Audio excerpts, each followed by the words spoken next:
Yunita mendengarkan diskusi para wartawan.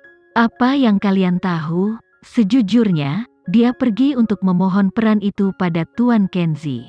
Tapi dia tidak memberikannya, jadi dia sedikit kesal.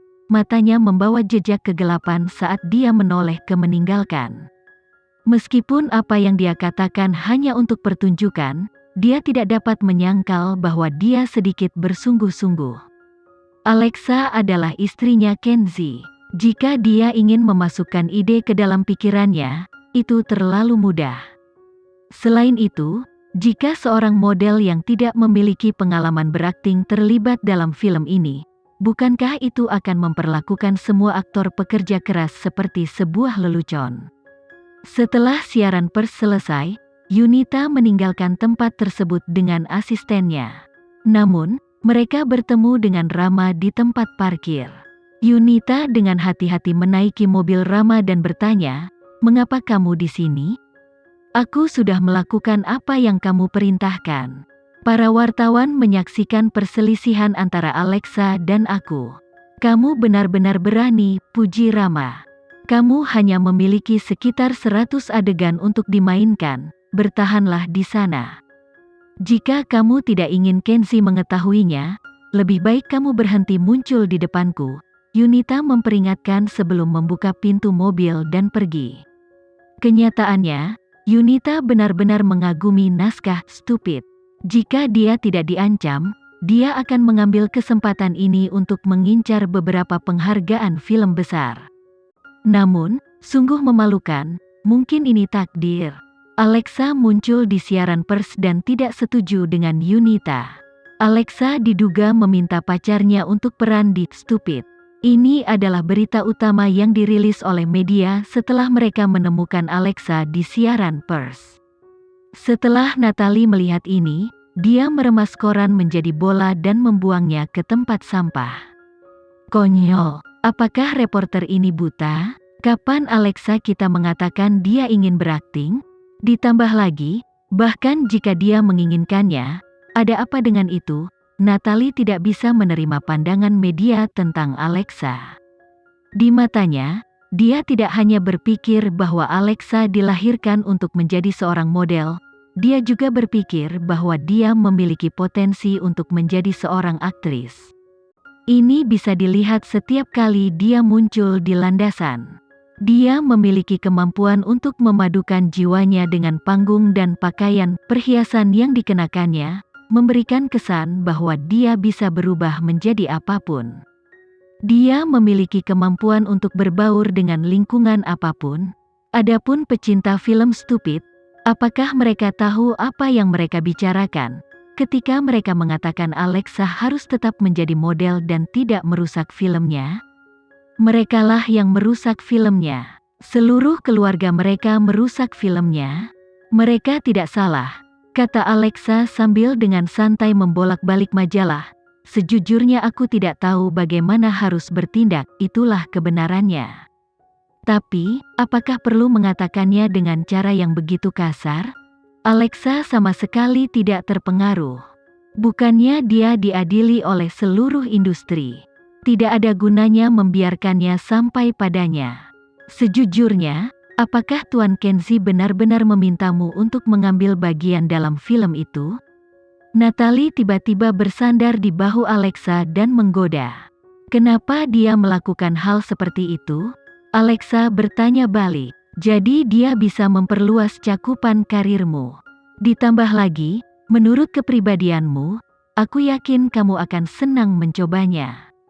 Apalagi setelah provokasi dari media. Tapi itu adalah fakta bahwa aku tidak tahu apa-apa tentang akting. Alexa memberi isyarat agar Natalie mengubah topik pembicaraan. Yunita akan segera mulai syuting bagiannya. Mari kita abaikan gosip, itu akan segera mereda. Jika dia masuk ke Mandala, bos pasti sudah memberinya pelajaran sekarang. Alexa tersenyum tak berdaya. Kami bukan pesaing, jadi tidak ada yang menahan kami.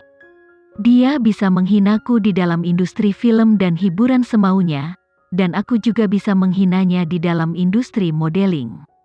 Kami hanya membandingkan kekuatan kami dengan kelemahan orang lain. Tidak ada yang perlu kamu khawatirkan. Kurasa kamu benar, Natalie mengangguk ketika dia akhirnya setuju dengan alasan Alexa. Ngomong-ngomong, ayo Gani kembali ke Indonesia. Karena kamu tidak punya pekerjaan selama beberapa hari ke depan, apakah kamu ingin bertemu dengannya? Lupakan, Alexa menggelengkan kepalanya. Biarkan dia menghabiskan lebih banyak waktu dengan Lukas. Jam 7 malam Kenzie kembali ke rumah untuk menemui Alexa berbaring di sofa dengan naskah di tangannya. Dia segera berjalan mendekat dan menggendongnya. Alexa sedang tidur malam. Saat dia bangun, dia melihat Kenzie, jadi dia segera membenamkan kepalanya di dadanya. Kamu pulang. Saya melihat apa yang terjadi setelah siaran pers. Itu bukan masalah besar, Alexa menjawab dengan lembut. Namun, setelah beberapa saat perenungan, dia tiba-tiba menambahkan, apakah agensi Yunita memiliki niat untuk membuat hype untuknya? Mengapa kamu bertanya? Aku entah bagaimana merasa bahwa pertanyaan reporter itu mengandung kesan provokasi, jawab Alexa dengan nada serius. Lagi pula, hanya Nicholas dan Sasha yang memberitahumu tentang aku yang muncul di film. Bagaimana wartawan mengetahuinya? Setelah mendengar ini, Kenzie mengangguk sambil membelai kepala Alexa dengan lembut. Aku akan mencatat ini. Menilai dari ketenangan di wajahmu, sepertinya kamu sudah mengendalikan semuanya. Sebelum menandatangani Yunita, saya sudah berkomunikasi dengan agensinya. Sudah dikonfirmasi jauh sebelumnya bahwa dia tidak memiliki jadwal selama tanggal syuting. Namun, dia tiba-tiba meminta kami untuk menyingkat waktu syuting dan mengklaim dia telah mengubah jadwalnya. Dari apa yang saya tahu, dia hanya memiliki satu acara baru untuk dihadiri, dan acara tersebut sudah selesai. Kenzie menjelaskan. Lalu, kenapa kamu masih? Aku punya rencanaku, bisik Kenzie sambil membaringkannya dengan lembut di ranjang empuk. Selama beberapa hari berikutnya, Yunita secara resmi mulai syuting. Gosip yang awalnya diharapkan Alexa akan memudar, malah menarik penggemar Yunita ke halaman media sosial Kenzie. Mereka mulai meninggalkan komentar yang memintanya untuk tidak salah jalan, dan tidak membiarkan Alexa merusak filmnya.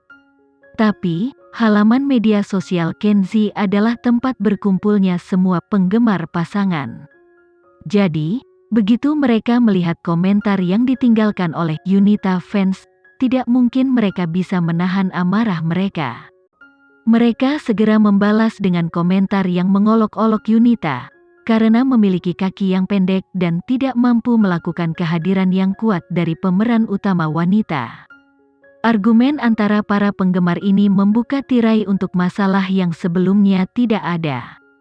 Selama ini, Alexa tidak pernah sekalipun menyatakan bahwa dia memiliki niat untuk merebut peran pemeran utama wanita di Stupid. Namun, isu itu terus muncul kembali. Bahkan ketika Mandala mencoba yang terbaik untuk menekan diskusi, kemarahan dari penggemar sudah sampai pada titik di mana menghapus topik dari peringkat pencarian dan daftar topik hangat tidak cukup. Alexa, siapa yang mengobarkan kemarahan publik di belakang kita? Natalie membaca diskusi online dan merasa ada sesuatu yang tidak biasa tentang pergantian peristiwa. Apakah mereka menyinggung Yunita di masa lalu? Ditambah lagi, di mata orang-orang ini, mengapa ada perbedaan besar antara aktris dan model? Apa yang mereka maksud dengan, setidaknya Yunita mencari nafkah dari akting? Mari kita lihat mereka mencoba berjalan di landasan. Kamu harus berhenti melihat semua gosip, jawab Alexa. Natalie membuka mulutnya untuk berbicara, tapi hanya mendesah sebagai gantinya. Apapun situasinya, Alexa sepertinya selalu menjaga ketenangannya. Tapi, Natalie tidak bisa tetap tenang. Meskipun dia tahu dia harus mengabaikannya, dia masih ingin memuntahkan darah dengan marah. Bagaimana bos akan membereskan masalah ini? Alexa menundukkan kepalanya tanpa sepatah kata pun. Sementara itu, mata Natalie terbelalak tak percaya. Mungkinkah bos benar-benar ingin kamu tampil di film? Apakah ini sebabnya dia tidak keluar untuk menyangkal apapun? Karena jika Alexa benar-benar muncul di film, dia akan menamparkan wajahnya sendiri. Lalu dia tidak memulai diskusi ini. Alexa segera menyela. Tidak mungkin dia menggunakanku untuk membuat hype. Aku punya perasaan, masalah ini tidak hanya dimulai dari Yunita, tetapi ada juga lebih dari itu. Kalau tidak, Kenzie pasti sudah menanganinya. Kedengarannya agak rumit. Karena semuanya ada dalam kendali bos, aku akan berhenti menanyakannya.